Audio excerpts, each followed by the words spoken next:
Back. आप देख रहे हैं इन्वेस्टर महाकुंभ और ये पूरे महाकुंभ का आखिरी पड़ाव जहां पर हम दर्शकों को शो में शामिल कर रहे हैं, क्योंकि अब तक जितनी भी चर्चा हुई है हमने आपको बताया है कि एक निवेशक को किस तरह से बचत करनी चाहिए, निवेश करना चाहिए, खर्चा करना चाहिए। लेकिन अब आप सीधा हमारे एक्सपर्ट्स के साथ जुड़ सकते हैं, उनसे लाइव बात कर सकते हैं और आप सभी से जुड़ेंगे हमारे दो खास मेहमान जो कि चर्चा में शामिल हो चुके हैं। सीए नितेश बुद्धदेव, फाउंडर निमित कंसल्टेंसी, और सुनील सुब्रमण्यम, मार्केट वेटरन। आप दोनों का स्वागत है हमारी इस बेहद खास पेशकश में। दर्शकों के सवाल भी मेरे पास है, उससे मैं शुरू करूं। उसके पहले दोनों से एक एक सवाल हम पूछना चाहेंगे, और क्योंकि इस पूरे महाकुंभ की थीम सुनील जी आज का निवेश और आज का निवेशक है, क्योंकि हम बदलते निवेश के विकल्प देख रहे हैं और बदलते निवेशक भी देख रहे हैं। क्या सेंस मिलती है? आप तो मेरे ख्याल से देश दुनिया सब जगह भ्रमण भी करते हैं, अलग अलग तरह के अलग अलग तबके के निवेशकों से भी मिलते हैं। भारत कहां पर है इन सब के बीच में आपके मुताबिक? देखिए, दुनिया में सबसे तेजी से बढ़ने वाली देश भारत है। हाँ। दुनिया में सबसे युवा ज्यादा होने वाली देश भारत है, और दुनिया में ऑप्टिमिस्टिक एक माहौल जो है वो सबसे ज्यादा इंडिया या भारत में है। ये तीनों के मिलाकर देखें तो एज अ पॉपुलेशन आप देखें कितनी तेजी से म्यूचुअल फंड और इक्विटी मार्केट में निवेश की जनता बढ़ रही है, तो रिस्क टेकिंग कैपेसिटी भी बढ़ रही है। तो मेरे ख्याल में हाल अभी बहुत बढ़िया है, क्योंकि लोग रिस्क भी लेना चाहते हैं, यंग भी है, इसलिए उनके पास लंबी अवधि है निवेश करने के लिए, और इंडिया का ग्रोथ का जो एक स्टोरी है वो सबको फैल चुकी है, तो एक जानकारी और नॉलेज भी बहुत है। तो ये एक बहुत यूनिक सिचुएशन में मैं कहूंगा भारत आज चल रहा है। आप क्या कहेंगे? आप जब मिलते हैं लोगों से या आप जब चर्चा करते हैं तो क्या भाव निकल कर आता है? कितने सजग हो गए हैं वो? कितने हम अगर फाइनेंशियल लिटरेसी की बात करें तो कितने आगे बढ़ चुके हैं? थैंक यू कविता, आज शो में इनवाइट करने के लिए। एंड आई कंप्लीटली अग्री जो सुनील जी कह रहे थे अभी, कि आज मुझे लगता है सबको इंडिया में निवेश करना है। इंडियन को तो इंडिया में करना ही है, पर फॉरेन से भी इतना निवेश आ रहा है कि लोगों को निवेश करना है। तो मुझे लगता है ड्यू टू जैसे ये सोशल मीडिया के माध्यम से, न्यूज़ के माध्यम से फिनेंशियल लिटरेसी कविता बहुत अच्छी देखी गई है। मुझे लगता है उसमें काफ़ी बढ़ावा हुआ है। ऑफकोर्स बहुत अभी भी ज़रूरत है, पर फिनेंशियल लिटरेसी के मामले में, बिकॉज मैं जब इन्वेस्टर को 5-7 साल पहले मिलता था और अभी मिल रहा हूँ, लोगों को म्यूचुअल फंड में निवेश करना है, लोग समझते हैं कि इसमें एक लंबी अवधि के लिए आना चाहिए, गोल बेस्ड इन्वेस्टमेंट करना चाहिए। आई थिंक ये सब अब चीज़ सिखाने की ज़रूरत नहीं है कविता। मुझे लगता है लोग ये सामने से पूछते हैं, तो उनका एक इंफॉर्मेशन तो उनके पास है, उनके साथ वो नॉलेज में भी काफ़ी बढ़ोतरी हुई है। और मुझे लगता है कि अभी वो उनके पास जो एक रिस्क एपेटाइट होनी चाहिए एक नए एसेट क्लास को लेके, या शायद वो ट्रेडिशनल से बाहर निकल के इक्विटी की तरफ वो काफ़ी बढ़ती हुई दिखी है। बट हाँ, एक कंसर्न कविता ज़रूर रहेगा कि लास्ट 4 साल में हमने बहुत ऐसी बड़ी मंदी नहीं देखी है। तो मुझे लगता है इन्वेस्टर का सही टेस्ट तभी ही होगा, एक उनकी परीक्षा हो जाएगी कि जब कोई ऐसा एक बड़ा एक मुझे लगता है ड्रॉ डाउन आता है कोविड जैसा, तब वो कैसे रिएक्ट करते। अगर वो फेस वो संभाल जाएंगे तो मुझे लगता है वो बहुत अच्छी एक वेल्थ क्रिएट कर पाएंगे। बिल्कुल, और मेरे ख्याल से अगर ऐसा कोई फेस आया तो आप और हम जैसे मार्गदर्शक अपना धर्म निभा रहे हैं, तो उस वक्त भी उनको संभालने की पूरी हमारी कोशिश होगी। लेकिन चर्चा को आगे बढ़ाते हैं। सुनील सर, कुछ दर्शकों के सवालों को शामिल करते हैं। रमेश का मैं एक सवाल लेना चाहती हूं, जो कि पूछ रहे हैं कि इक्विटी में आखिर कितना निवेश करना चाहिए, और इनकी उम्र शायद 50 साल की है। सुनील जी, तो 50 साल की उम्र में इक्विटी निवेश की शुरुआत अगर कोई करना चाहे तो वो कितना सही होगा और कैसे करे? तो 50-50 जी, 50 साल में 50% करना उचित होगा, मगर डायरेक्ट इक्विटीज में ना करे, वो खाली म्यूचुअल फंड के जरिए करे। और सेकंड चीज मैं कहूंगा कि वो अपना 50% का आधा हिस्सा जो है उनकी मंथली इनकम के ऊपर डिपेंड करती है। क्या उनको पेंशन मिल रहा है, क्या घर से रेंटल मिल रहा है, तो जरूर वो एसआईपी का रूट अपनाएं। अगर नहीं, वो खाली कॉर्पस को निवेश करना चाह रहे हैं, तो मैं कहूंगा कि उनको आधा वो हाइब्रिड इक्विटी फंड्स में लगाए और आधा direct large cap, mid cap, small cap ऐसे फंड्स में लगाए, क्योंकि हाइब्रिड में थोड़ा डेट आके थोड़ा ठीक है। उनको 50 में मैं कहूंगा कि अगर वो और भी काम कर रहे हैं और 10 साल का उनका 60 तक रिटायरमेंट एज है, तो थोड़ा और जोखिम उठा सकते हैं उस 10 साल के लिए। मगर जब वो फाइनली रिटायर हो जाते हैं ना, तब उनको हाइब्रिड का कंपोनेंट बढ़ाना चाहिए, और SWP जो मंथली कैश फ्लोज देती है उसका इस्तेमाल करना चाहिए। लेकिन सुनील सर, ये इंपॉर्टेंट ट्रेंड को भी दर्शाता है। ट्रेंड ये है कि रिस्क एपेटाइट इक्विटी को लेकर थोड़ी सी बढ़ती हुई दिखाई दे रही है। लोगों में इक्विटी के कॉन्सेप्ट को शायद समझ यहाँ पर बेहतर हो रही है और उनकी रिस्क एपेटाइट इस पर्टिकुलर एसेट क्लास को लेकर बढ़ रही है। इसलिए देखिए 50 की उम्र में भी ये इक्विटी के बारे में, निवेश करने के बारे में सोच रहे हैं। शायद रिटायरमेंट के लिए हो, 10 साल का समय है इनके पास, जो भी इक्विटी के लिए काफी ठीक ठाक है। लेकिन ये बदलाव काफी अहम है। करेक्ट। ये बदलाव जानकारी सोशल मीडिया के कारण है, न्यूज चैनल्स के कारण है, एमफी की जो म्यूचुअल फंड सही है कैंपेन के कारण है, और मैं कहूंगा कि ओवरऑल आज एक शायद कोविड में एक बदलाव आ गया, क्योंकि कोविड में घर बैठे बैठे कंप्यूटर और इंटरनेट और गूगल का बहुत इस्तेमाल हुआ, तो जानकारी तेजी से बढ़ गई है। 3 साल में जो पिछले दशक लगते थे, आज 3 साल में उनकी जानकारी बढ़ गई, तो नॉलेज उनके हाथ में आ गया है। और सेकेंड बात मैं कहूंगा कि ये जो जनधन आधार योजना, यानी सबके पास बैंक अकाउंट, सबके पास आधार कार्ड और सबके पास जो मूवमेंट हुआ है डेटा, इसके कारण मैं कहूंगा कि लोगों की जोखिम उठाने की एक क्षमता बढ़ गई है। झटपट आगे बढ़ते हैं और नितेश, हमारे दर्शक हैं प्रभास, उनका सवाल है क्रेडिट स्कोर को मेंटेन रखना क्यों जरूरी है? क्या इसे बेहतर किया जा सकता है? और अगर क्रेडिट रेटिंग की हम बात करें तो सिबिल, क्योंकि वो भी आपको रेटिंग देती है, ये स्कोर कितना होना चाहिए? तो अभी अभी हमने एक पैनल किया जहां पर लोगों को बताया कि समझदारी से खर्चा करना क्यों जरूरी है और किस तरह से जो क्रेडिट स्कोर है वो आपके फाइनेंशियल बिहेवियर को भी दिखाता है। तो उस संदर्भ में जरा ये जवाब दीजिए कि सबसे पहले तो ये बताइए नितेश कि क्रेडिट स्कोर खड़ा कैसे होता है? बिल्कुल। एक तो कभी भी अगर आपने कोई भी प्रकार का लोन नहीं लिया है या आपके पास क्रेडिट कार्ड नहीं है तो आप न्यू टू क्रेडिट कहलाते हैं और आपका कोई क्रेडिट रेटिंग नहीं होगा, नॉट एप्लीकेबल लिख के आएगा जब आप रिपोर्ट डाउनलोड करते हो। तो अभी आपको क्रेडिट स्कोर अच्छा इसलिए चाहिए कविता, बिकॉज जब भी आप कोई क्रेडिट कार्ड लोन लेने जाओगे, कोई पर्सनल लोन लेने जाओगे, हाउसिंग लोन लेने जाओगे, तो आपका एक सिबिल या इसके तरीके से एक क्रेडिट रिपोर्ट निकलता है जिसमें आपका एक क्रेडिट स्कोर मेंटेन होता है, जिसमें दिखाता है कि आपको अगर लोन देते हैं तो आपकी रीपेमेंट कैपेसिटी कैसी है और उसका क्या एक रैंकिंग निकल के आता है। तो ये जो स्कोर होता है वो 300 से 900 के बीच में अलोकेट होता है। जनरली अच्छा क्रेडिट स्कोर माना जाता है अगर आपका 750 के अबाव है, बिकॉज ज्यादातर जो लोन होती है अराउंड 79-80% ऑफ द लोन ये उसी कैटेगरी को मिलती है जो गुड्स क्रेडिट स्कोर हो वो 750 के अबाव वाला है। और कविता, जैसे आपने पूछा कि इसको क्या इंप्रूव किया जा सकता है, बिल्कुल। पहले तो आपको कोई रिकॉर्ड बनाना है, मतलब और सिंपल रिकॉर्ड आप बना सकते हो, आप एक नॉर्मल क्रेडिट कार्ड अप्लाई कर दीजिए। मैं ऐसा नहीं कर रहा हूं कि आप खर्च करिए, उससे पहले क्रेडिट कार्ड लीजिए, उसको एक स्मार्टली खर्च कीजिए, ऑटो पे चालू कर दीजिए, तो आपका जो बिल है वो आप प्रॉपर्ली पे करेंगे। इससे आपकी एक क्रेडिट हिस्ट्री बन जाएगी। तो जब भी आपका अच्छा क्रेडिट स्कोर बन जाएगा, एक क्रेडिट स्कोर बन जाएगा, तो आपका जो निगोशिएशन पावर है, जब भी आप हाउसिंग लोन लेने जाएंगे, कार लोन लेने जाएंगे, तो आपके पास वो वेटेज है बिकॉज आपका क्रेडिट स्कोर अच्छा है। तो इसी प्रकार से आप एक अपना क्रेडिट हिस्ट्री बनाएं और कुछ ना कुछ ऐसी लोन की आवश्यकता है, जैसे BNBLB की कोई ऐसी लोन है बाय नाउ पे लेटर में, काफी ऐसी चीजें जो आप 3 मंथ 6 मंथ की EMI भरते हो, आपको क्रेडिट स्कोर खड़ा करने के लिए आप ये भी ऑप्शन चूज कर सकते हो। अगेन मैं बोल रहा हूं कि आपको स्पेंड करने के लिए या क्रेडिट कार्ड लेने के लिए नहीं बोल रहा हूं, ये एक बैकएंड वर्क है कि आपको आपका क्रेडिट हिस्ट्री बनाना है।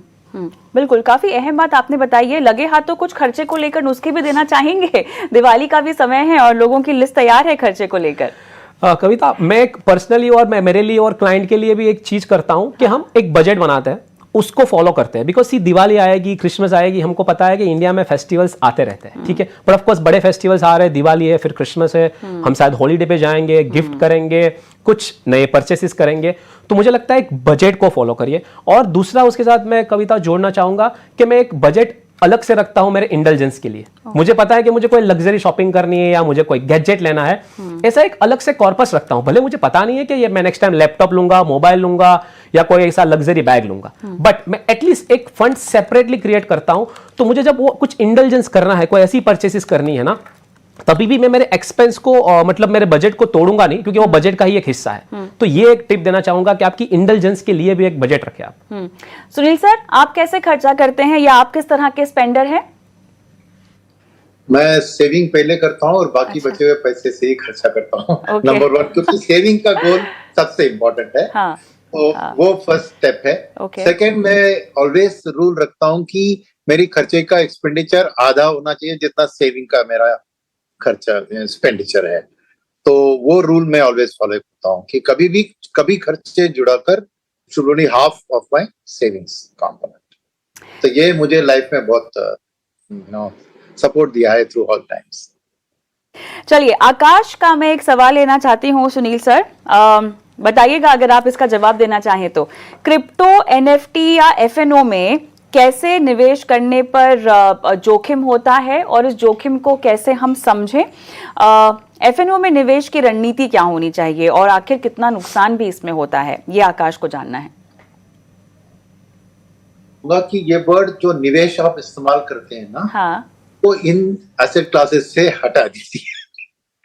ये एक तरह का हाई रिस्क गैम्बलिंग की तरह वेंचर है। निवेश होता है जो हमारी फ्यूचर के लिए हम पैसा इकट्ठा करके आने वाले दिन आज से बेहतर होने की कोशिश करते हैं, क्योंकि investment nothing but postponement of consumption. ठीक है, ये बात ऐसी नहीं है। ये बात एक जोखिम उठाकर जो हर व्यक्ति अपने जिंदगी में नहीं, जब पहले स्कूटर या बाइक मिलता है तो तेजी से चलाते हैं, तो एक जोखिम उठाने की और गैम्बल करने की होती है हर व्यक्ति में। तो ये सब एसेट क्लासेस ऐसे है, तो ज्यादा जोखिम उठाते हैं, ज्यादा प्रॉफिट भी दे सकते हैं, ज्यादा लॉस भी दे सकते हैं। तो इसमें क्या है, फर्स्ट एंड फॉरमोस्ट कि हर एक को अपना रिस्क एपेटाइट जानने की जरूरत है। बहुत कंजर्वेटिव हो, फिर भी इससे दूर मत रहिए, क्योंकि सीखना है आपको इक्विटी के मार्केट में। तो एफ&ओ बहुत अच्छा आपको सीख दिखाता है। तो मेरे ख्याल में आप में भी 5% आपके टोटल इन्वेस्टमेंट पोर्टफोलियो के अंदर 5% इस सेगमेंट के लिए एलोकेट कीजिए और डबल कीजिए और समझिए। क्योंकि कहते हैं ना, बुक पढ़ते पढ़ते आप तैरना नहीं सीखते, पानी में कूदना पड़ता है। तो अगर आपकी रिस्क और बड़ा है तो मैं कहूंगा आप 10% 20% तक ही अपने पैसा को यहाँ पर खिलवाड़ कर सकते हैं। नंबर 1। नंबर 2 बात है कि जब भी एक हाई रिस्क ऐसे स्थिति में जाते हैं, आपको नेचुरली ग्रीड होती है, तो डिसिप्लिन की जरूरत होती है। और फर्स्ट स्टेप ऑफ डिसिप्लिन होता है डाइवर्सिफिकेशन, यानी किसी एक चीज के ऊपर। आप क्रिप्टो चुना, 3-4 क्रिप्टो चुनी है, एफ&ओ में किया, 3-4 तरीके खरीदिए। तो ऐसे करने से क्या होता है कि जहां पे एक हाई रिस्क उठा दिया, अच्छा प्रॉफिट बना, दूसरे में लॉस बना, एवरेज में आपका स्थिति सही हो जाता है। तो डिसिप्लिन कम डाइवर्सिफिकेशन बहुत इंपॉर्टेंट होता है। तीसरा होता है कि सीखना अपने मिस्टेक से। अब करते हो, नुकसान होता है, उसको भूल के मत जाइए, उसको देखिए कि क्यों नुकसान हुआ। ये लर्निंग जो होता है ना, वो आपके लिए फ्यूचर में काम आएगा। तो मेरे ख्याल में ये जोखिम भरी चीज से हटो, ये कहने से क्या बात होती है ना, हम किसी भी चीज को किसी को मना करते हैं तो तुरंत जाके वो ज्यादा वो करते हैं। बच्चों से हमने देखा ये बात। तो उठाइए जोखिम, मीनिंगफुली उठाइए, अपने हिस्से के आसपास कितना है, 5% 10%, और सीखिए आपके लॉस से, डाइवर्सिफाई कीजिए, ऐसे कीजिए। नुकसान हो सकता है भयंकर। आपने सेबी का रिपोर्ट दिखा होगा कि 90% से ज्यादा रिटेल लोग एफ&ओ में नुकसान झेले हैं, और जिसका बहुत कम है उनका ही लॉस ज्यादा है। तो प्रॉब्लम यह है कि लॉस, नुकसान भयंकर होता है, तो स्टॉप लॉस, तो उसके साथ बुक प्रॉफिट, ये लिमिट भी आपके हिस्से से आप सेट कीजिए। तो बहुत सारा मैंने चीज बोल दिया है, मगर ब्रीफली सोच समझ के इस रिस्की टेरेन में आप उतरिए, डिसिप्लिन से, डाइवर्सिफिकेशन से और लर्निंग की अप्रोच से आप करेंगे तो ये आपको लॉन्ग टर्म में पैसा बना नहीं बना, नॉलेज तो बढ़ेगा, तो आप एक better, more intelligent, smart equity investor बन सकते हैं। नितिश, आप भी ये बात मानते हैं कि जोखिम उठाकर नुकसान में आना शायद एक लर्निंग हो सकती है, लेकिन जरूरी नहीं है कि निवेश में आप इस तरह की सीख जरूर लें? हाँ, बिल्कुल कविता, मैं सहमत हूँ जो सुनील जी ने कंप्लीटली बोला। मैं वॉरेन बफे ने काफी कोट दिए, उसमें से मेरा वन ऑफ द फेवरेट है, risk come from not knowing where you are investing, right? मतलब आपको पता नहीं है, ऐसी चीज करोगे वो सबसे बड़ा रिस्क है। तो जैसे उन्होंने बोला कि आप बिल्कुल रिस्क लेके कर सकते हो, पर ऐसी कोई अपनी जिंदगी इतनी बड़ी नहीं है कि हम सब चीजें गलती से ही सीखे, क्योंकि हमारे पास सेबी का रिपोर्ट है, राइट? तो अगर 10 में से 9 लोग लॉस कर रहे हैं, तो आपको पता चलना चाहिए कि क्या प्रोबेबिलिटी है, कि आप कितनी प्रोबेबिलिटी आपके तरफ है कि आप कितना इसमें प्रॉफिट कमा पाओगे। ठीक है, इसी के साथ ये भी देखिए कि सिर्फ 1% जो है ट्रेडर, वो 1 लाख के ऊपर गेन बना पा रहे हैं। उसके सामने जब निवेश की बात आती है कविता, हमने देखा है कोई भी 7 साल आप निफ्टी में इन्वेस्टेड रही है, कभी भी आपको लॉस नहीं हुआ है। तो आपके पास कहां प्रोबेबिलिटी है पैसा कमाने की, मुझे लगता है वो तरफ आप चुनिए। तो मैं एक लाइटर टोन में कहना चाहूंगा कविता कि फ्यूचर एंड ऑप्शन में कोई फ्यूचर नहीं है, आप करियर के लिए कोई दूसरा ऑप्शन ढूंढ लीजिए। ये मेरे ख्याल से अच्छी लाइन रही तमाम युवा निवेशकों और दर्शकों के लिए खास तौर से। चलिए अगला सवाल भी हम आप ही को पूछ लेते हैं और ये सवाल ऋचा के लिए है नीतीश। ऋचा पूछ रही हैं कि निवेश पोर्टफोलियो में सोना और फिक्स डिपॉजिट ये कितना जरूरी है और इसमें कितना आखिर निवेश करना चाहिए, और रिटायरमेंट पर भी इनका सवाल है जो कि ये एनपीएस के बारे में जानना चाहती हैं और एनपीएस रिटायरमेंट के लिए कितना बेहतरीन विकल्प है ये भी इनको जानना है। Thanks for asking this Richa, because asset allocation की बात शायद अभी कम होती है। जब इक्विटी एक अच्छे दौर से गुजर रहा है, सबको फोमो के आधार पे सिर्फ इक्विटी में इन्वेस्ट करना है, और आप इधर बात कर रहे हो गोल्ड एंड एफडी के लिए, तो मैं मानना चाहूँ एक असेट एलोकेशन होना चाहिए। और इसका फंडामेंटल प्रिंसिपल क्या है कि मैं कोई भी असेट क्लास में निवेश करता हूं, सामने पर मेरे पास ऐसा कोई असेट क्लास होना चाहिए जिसका मूवमेंट मेरे पहले वाले असेट क्लास से निर्भर नहीं हो। फॉर एग्जाम्पल, जैसे मैं इक्विटी में निवेश कर रहा हूं, उसके साथ मेरे पास कुछ डेट है, कुछ एफडी है, तो उसका दोनों का कोई रिलेशन नहीं है। मतलब इक्विटी ऊपर जाएगा नीचे जाएगा, पर मुझे एक डेट कांस्टेंट रिटर्न देता रहेगा। जब आती है गोल्ड की, अक्सर देखा गया है कि जब अनसर्टेनिटी होती है, ग्लोबल अनसर्टेनिटी होती है, अभी आप देख रहे हो गोल्ड में काफी एक उछाल आई है, राइट, क्योंकि वॉर जैसी सिचुएशन चल रही है तो गोल्ड बढ़ रहा है। तब शायद इक्विटी इतना अच्छा कोई मुकाम पे ना करे, तो आपको गोल्ड ये एक स्टेबिलिटी देता है, एक मुझे लगता है एक डाइवर्सिफिकेशन देता है ओवरऑल पोर्टफोलियो में। तो आपका जो क्वेश्चन था उस पर आ रहा हूं, लगभग 6 से 10% जितना आप गोल्ड में एलोकेशन रख सकते हो, बिकॉज ये आपको एक हेज करेगा आपके इक्विटी वाले पोर्टफोलियो को। तो जब भी शायद इक्विटी अच्छा नहीं कर रहा हो, जैसे हमने कोविड में देखा था कि इक्विटी डाउन था पर गोल्ड में काफी अच्छी उछाल थी, तब आप इसको वापस रीबैलेंस कर सकते हो, एक थोड़ा एलोकेट कर सकते हो गोल्ड में से इक्विटी में। तो आपका पहला क्वेश्चन ये था।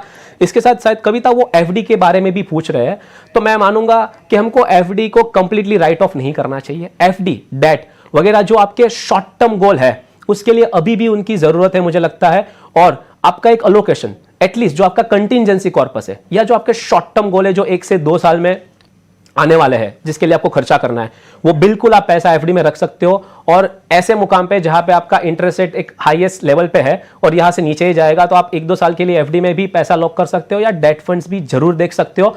बिकॉज कविता, मेरा मानना है कि जब आपका गोल शॉर्ट टर्म हो ना, तो आपको SLR प्रिंसिपल फॉलो करना है, सेफ्टी, लिक्विडिटी एंड धैन रिटर्न। इसलिए मैं रिटर्न की बात नहीं कर रहा हूं, हमको पहले देखना है मेरी सेफ्टी क्या है और मुझे लिक्विडिटी है कि नहीं वो प्रोडक्ट में, इसलिए शायद एफडी का रुख करना पड़ेगा।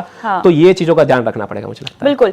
तो सुनील जी, ये अगर हम पूरे पोर्टफोलियो कंस्ट्रक्शन की बात करें तो ये कुछ थंब रूल्स हैं या जो ये कुछ नियम है जो आपको हमेशा काम आएंगे, आपकी पूरी इन्वेस्टमेंट की जर्नी में आपको इनको फॉलो करना है। लेकिन आजकल तो हम देख रहे हैं कि जिस भी एसेट क्लास में आप पैसे लगाइए वहां पर आपका पैसा बन रहा है, भले ही वो फिक्स डिपॉजिट हो, सोना तो लोग भर भर के, मेरे ख्याल से सोने को लेकर जागरूकता तब नहीं थी जब इसको लोग जरूरी समझते थे, अब ज्यादा हो रही है क्योंकि हर किसी को सोना अपने पोर्टफोलियो में रखना है, ठीक है। तो ये इन्वेस्टमेंट्स डाइवर्सिफाई करनी चाहिए, एसेट क्लासेस में डालना चाहिए, लेकिन हर चीज को ना भर दें पोर्टफोलियो में, ये भी तो देखना होगा। देखिए, ओवर डाइवर्सिफिकेशन एक प्रॉब्लम होती है। हाँ। अब फाइनेंशियल मार्केट थ्योरी पढ़ेंगे तो उसमें लिखा है कि 20 से 25 स्टॉक आपको मैक्सिमम डाइवर्सिफिकेशन का बेनिफिट देती है। उसके ऊपर अगर आप जाएंगे 40-50 के ऊपर तो डाइवर्सिफिकेशन का उतना फायदा नहीं होता है। तो ओवर डाइवर्सिफिकेशन क्या होता है कि आप बहुत रिस्क को हटाते हैं तो रिवॉर्ड बनने का चांस ही नहीं होता है। तो इसलिए एक मीनिंगफुल डाइवर्सिफिकेशन होना चाहिए, फर्स्ट। सेकेंड होता है कि कौन सी चीज आप डाइवर्सिफिकेशन मानते हैं, राइट। तो इश्यू क्या है कि आपको कॉन्ट्रा एसेट को चुनना है, यानी जब एक अच्छा करे दूसरा ना करे, वो चीज को जोड़ने की जरूरत है। सिंपल से एग्जांपल में दूं, अगर आप स्टॉक खरीद रहे हैं तो समझिए मुंबई वाली सीन में है आप, तो मुंबई में क्या होता है कि आप समझिए कि गर्मी में आइसक्रीम बिकती है और बारिश के वक्त में आपको छतरी की जरूरत है। तो आइडियल डाइवर्सिफिकेशन होता है कि एक बारिश के लिए एक छतरी वाली कंपनी की शेयर ले लीजिए और आइसक्रीम वाली कंपनी को गर्मी के लिए लीजिए, दोनों को जुड़ेंगे तो क्या हो गया, तो एक नहीं चल रहा है तो दूसरा चलता है। तो ऐसे मीनिंगफुल डाइवर्सिफिकेशन, इसको कहते हैं लो कोरिलेशन या नेगेटिव कोरिलेशन, राइट। तो एसेट क्लास चुनने में आपको यह देखना चाहिए ये दोनों साथ बढ़ रहे हैं तो उसको साथ में जोड़ के कुछ डाइवर्सिफिकेशन का बेनिफिट नहीं मिलेगा, तो वो एक बात है। तीसरी बात है कि कुछ आपको हेल्प करने के लिए म्यूचुअल फंड में ये तीनों एसेट को कंबाइन करके भी प्रोडक्ट्स है, जैसे मल्टी एसेट फंड, जिसमें एक हिस्सा इक्विटी में होता है, एक हिस्सा गोल्ड या कमोडिटीज में होता है और एक हिस्सा डेट में होता है।